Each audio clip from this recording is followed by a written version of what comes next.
Hey everyone, thank you so much for clicking on this Netflix review. The fact that you are willing to sacrifice a few minutes out of your day to consume my content really does mean the world to me. For those of you that are unaware, I review everything that gets released on Netflix. So if you're ever curious about whether a series or show is good, bad, or completely mediocre, come to my channel and I will let you know. So subscribe if you haven't yet. You seriously need to subscribe. Please ring that bell as well because I want to become your go-to Netflix guy. So we're going to be talking about the sequel series, season 2 to one of South Africa's most popular original Netflix series, Blood and Water. And so season 2 continues right where season 1 left off with Fikile and Puleng, and my word, the drama in this season is just crazy. Honestly, the mystery of Puleng's missing sister runs so much deeper than I would have ever expected. And I have to say this is completely separate to the actual story. But there are so many drugs in this series. Like, they're going to a private school and the amount of drugs is so damn high. I went to a public South African school. I was a prefect. I knew where all the drugs were being dealt because I had to bust kids. And I can guarantee you this, we didn't even have a quarter of as many different varieties of drugs or drug dealings that happened in this series. So I have to say this, if you're a foreigner or someone that isn't based in South Africa watching this series, I can guarantee you we do not have this many drugs in our school. But we've got that out of the way now. I just have to say, everything you loved about the first season is present here in season 2, but it's ramped up to the next level. More drama, more suspense, more emotion. Everything is just blown out of the water here for this season.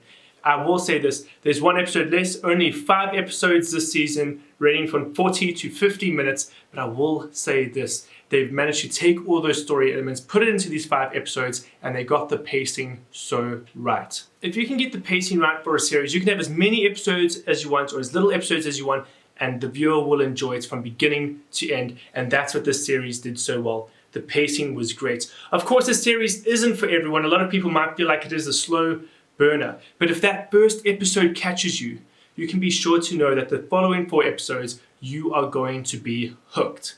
I'm just going to say, I definitely believe that a South African viewer is going to have so much more fun with this series than probably someone from a different country. For the simple reasons that, like, we are based here in South Africa. You see buildings you recognize, you see cars you recognize. When you see a taxi, it's like, oh my gosh, we actually saw a taxi. Again, our taxis are very different to taxis you'll find in America and Europe. Even something as small as when you see government papers and you actually see the proper South African RSA, logo at the top. Logo is not the right word, but I hope you understand what I'm trying to say. When you see the actual government emblem, there we go, on the top of papers, you're like, wow, that's my country. And it's just great. We've been getting a lot of South African Netflix properties recently. And Dark Places was a great one. If you haven't watched Dark Places yet, I would highly recommend it. But guys, we've had so many great Netflix South African properties throughout the last few months. I'm just going to pop up throughout this video. You'll see a bunch of little icons appear. Those are links to other reviews I've done of other South African properties. So if you're looking for more South African properties from Netflix, go check those out. But guys, honestly, I'm going to say this. As a fan of the first season, this season really filled my appetite.